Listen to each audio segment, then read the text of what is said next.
humid August trip to Florida seemed the perfect place for Mike Pence to turn up the heat and motivate the base.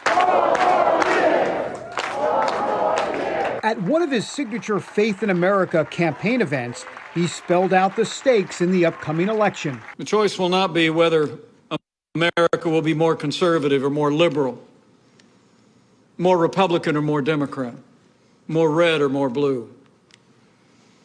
The choice we face is whether America remains America. In our time together on the road, the vice president was animated throughout, lowering the boom, especially when it came to his thoughts on what a Joe Biden presidency could mean for the country. Joe Biden and the Democratic Party have been overtaken by the radical left. He's calling for a historic increase in funding to Planned Parenthood of America.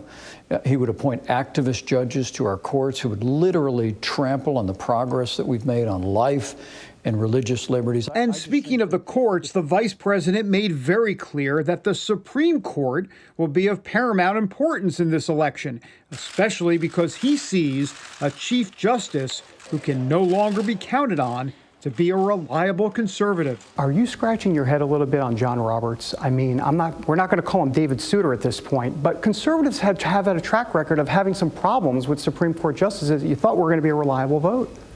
Or at least when I say reliable vote, I'm just talking about, to adhere to conservative principles. Look, we have great respect for the institution of the Supreme Court of the United States. But Chief Justice John Roberts has been a disappointment to conservatives. Pence citing multiple examples, from Roberts' key 2012 decision to uphold Obamacare, and more recently, when he sided with liberals to strike down a Louisiana pro-life law. I think it's been a wake-up call for pro-life voters around the country who understand that in a very real sense, the destiny of the Supreme Court is on the ballot in 2020. He sees religious freedom under attack as well after Roberts joined liberals again just last week. In that case, the Supreme Court ruled against a Nevada church, upholding a limit on the number of people attending church services during COVID-19. There are many Americans, not just religious Americans, many Americans concerned about where this is going from a religious freedom standpoint as it relates specifically to COVID-19. Well, look, our nation has been through a very challenging time, and we're still working our way through the coronavirus pandemic. But you don't give up your constitutional liberties, even in a pandemic. To be sure, the pandemic will be a major factor for both sides in this election. Here in Florida, a recent COVID spike is hopefully giving way to a slow return to normal. But in this election cycle, the only thing we know for sure is nothing is normal. Well, hello, Florida! Gone are the big campaign events of the past, replaced by smaller gatherings like the one that Pence attended in Florida, part of the Life Wins tour. And under this president, I promise you, we're going to continue to work every day to put the right to life back at the center of American law. President Trump and the VP will need an all-hands-on-deck approach to beat a candidate that, well, at least according to many polls, is leading the race.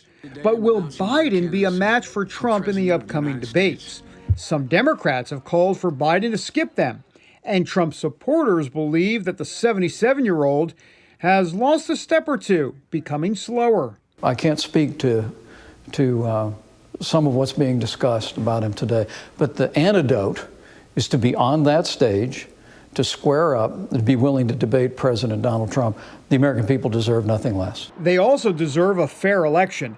Democrats want massive mail-in balloting across the entire country, something the Trump administration says is fraught with all sorts of problems. If 2020 comes around and all of a sudden there is massive mail-in balloting, is it a fair election? Democrat governors around the country, using the excuse of the coronavirus pandemic, are talking about mailing ballots to literally everyone in their state with no safeguard for the integrity of the process. That principle of one person, one vote is at the center of our democracy, and we've got to defend it.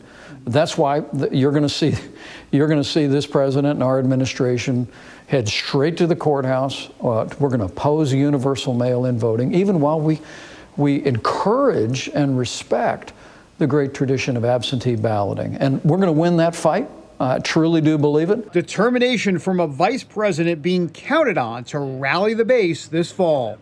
David Brody, CBN News in Tampa, Florida.